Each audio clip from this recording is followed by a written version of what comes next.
बोलने वाली गुफा। एक जंगल में खरमखर नामक शेर रहता था। एक दिन वह शिकार की तलाश में बहुत दूर निकल गया।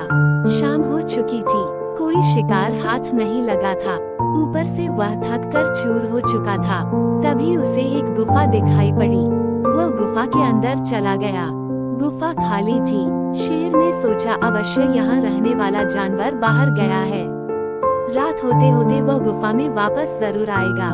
ऐसा करता हूँ, तब तक यहीं छुपकर बैठता हूँ। जब वह जानवर आएगा तो उसे मारकर खा जाऊंगा और अपनी भूख मिटाऊंगा।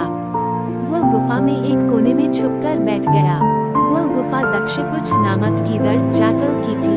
जब वह लौटकर आया और गुफा के पास पहुंचा, तो देखा कि शेर के पंजों के निशान उसकी गुफा के अंदर जा रहे हैं, लेकिन बाहर आते हुए पंजों के निशान उसे दिखाई नहीं पड़े। वह समझ गया कि उसकी गुफा में कोई शेर गया है।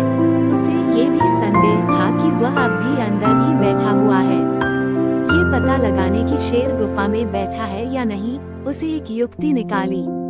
गुफा के द्वार पर खड़ा होकर वह तेज आवाज में बोला, मित्र, मैं वापस आ गया हूँ। तुमने कहा था कि मेरे वापस आने पर तुम मेरा स्वागत करोगे, लेकिन तुम तो चुप हो। क्या बात है, तुम कुछ बोल क्यों नहीं रहे हो? जब गीदड़ की आवाज शेर के कानों में पहुंची, तो उसने सोचा कि ये गुफा अवश्य गीदड़ के आने पर उसका स्वागत करते हुए कुछ कहती है। शायद मेरे यहाँ होने के कारण आज ये चुप है।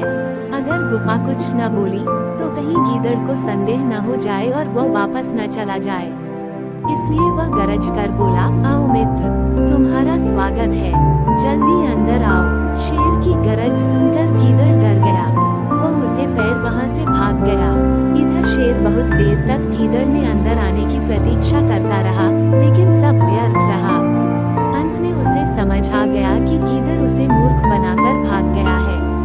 शेर को अपनी मूर्खता पर बहुत क्रोध आया, किंतु अब वह क्या करता?